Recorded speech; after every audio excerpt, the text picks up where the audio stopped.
आज Doubtnut app download करें। Doubtnut पर अपने सभी गणित, रसायन विज्ञान, भौतिक विज्ञान और जीव विज्ञान के डाउट्स का करो सफाया।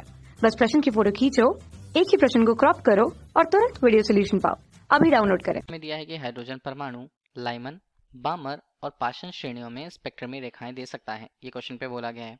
तो निम्न में से कौन सा कथन यहाँ पर सत्य है, ये पूछा जा रहा है। विकल्प में बोला गया है कि लाइमन श्रेणी में अवरक्त क्षेत्र में आता है या लाइमन श्रेणी अवरक्त क्षेत्र में है।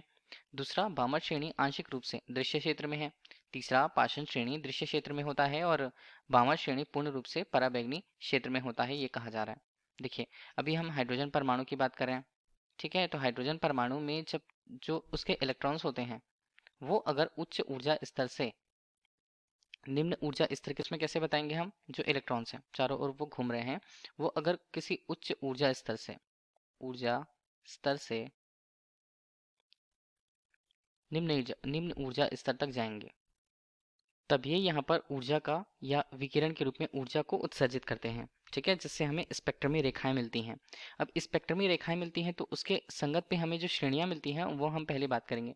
पहले हमारे पास होता है लाइमन श्रेणी, और लाइमन श्रेणी में इस प्रकार से कौन कौन से, जो पहला ऊर्जा स्तर होता है मतलब n1 का मान 1 होता है, और वो दूसरे ऊर्जा स्तर मतलब छोटे ऊर्जा स्तर तक जाती है, जैसे कि हमने 2 ले लिया, 3 ले लिया, 4 और कुछ इस तरह से। इस तरह ये जो स्पेक्ट्रमी रेखाएं हैं वो किस क्षेत्र में प्राप्त होंगी, ये पराबैंगनी क्षेत्र में प्राप्त होती हैं। दूसरा श्रेणी हमारे पास होता है बामर श्रेणी। हमें कैसे प्राप्त होती है, n का मान यहाँ पर n1 के रूप में हम ले लेते हैं, तो वो दूसरा ऊर्जा स्तर होता है।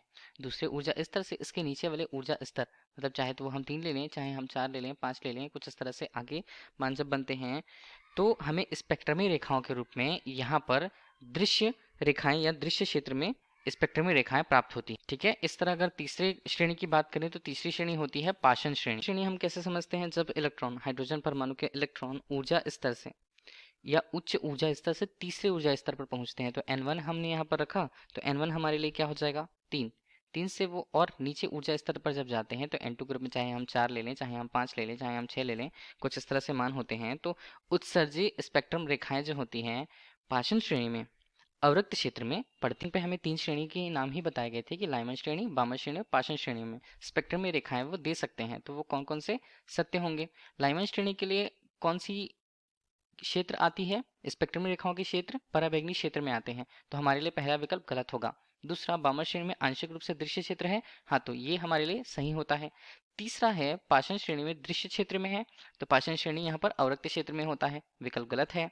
और चौथा विकल्प, बामर श्रेणी पूर्ण रूप से पराबैंगनी क्षेत्र में है, तो यहाँ पर ये भी गलत होगा। तो सही विकल्प हमारे लिए कौन सा रहने वाला है, सही विकल्प रहने वाला है विकल्प बी। Thank you. कक्षा 6 से 12वीं से लेकर नीट, IIT, JEE वो एडवांस के लेवल तक 1 करोड़ से ज्यादा छात्रों का भरोसा। आज ही डाउनलोड करें डाउटनेट ऐप या व्हाट्सएप करें अपने सारे डाउट्स 8400 400 400 पर।